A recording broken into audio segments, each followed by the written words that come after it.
Dr. Alfred Makotsi, and I'm a political analyst. Today I want to talk about what is happening in the party ODM. What is happening in ODM currently can be equated to what happened after the death of Jaramogi Oginga Odinga, father to the late Raila Amolo Odinga. You remember when Jaramogi died, he died when he is the party leader of Ford Kenya.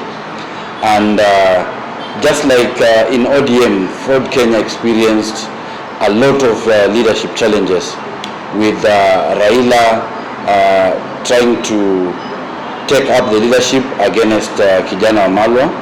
Raila was a radical, Kijana Wamalwa was a little bit moderate, just as you're seeing right now. Oburu Oginga is so much like a moderate, while the Sifuna faction is the radical type. Same as Raila's daughter Winnie Odinga. I'm seeing Winnie trying to emulate what his father did, and possibly we might see a possibility of ODM Asili, led by a faction of Sifuna, Babu, with old folks like Orengo, joined by Winnie and Junior if he's in politics, and the old folks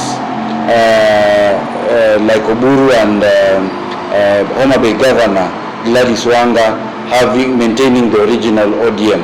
But the big question is, who stands to benefit when ODM splits? Of course, the person who stands to benefit is definitely President William Ruto. And just like Ford Kenya, I can see a hidden hand in the tribulations ODM is undergoing right now.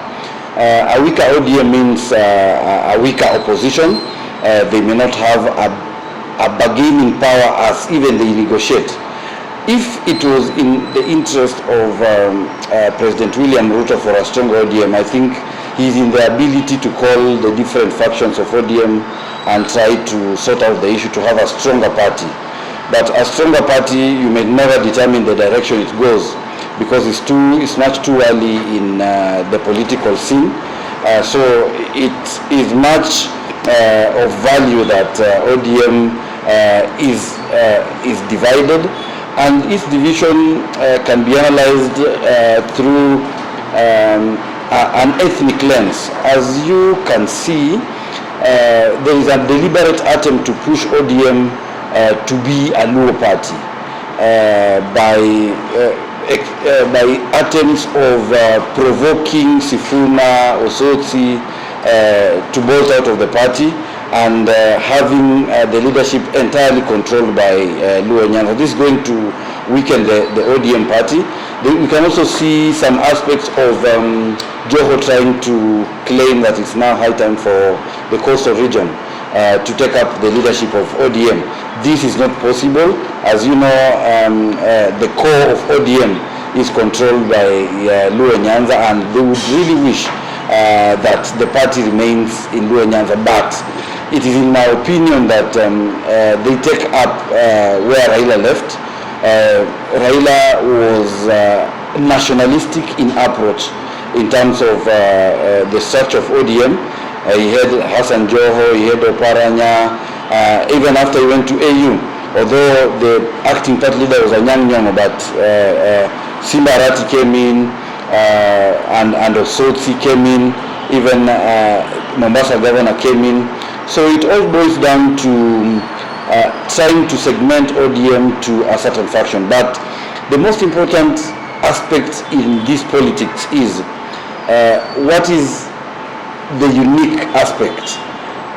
We can see there is a family division in ODM. We are seeing Winnie Odinga really pressing his uncle, Oburu Odinga, to the corner, and some factions are saying that ODM belong to Raila, and they should leave Winnie to inherit ODM. And if it's about political inheritance, then Oburu Odinga could have inherited Ford Kenya.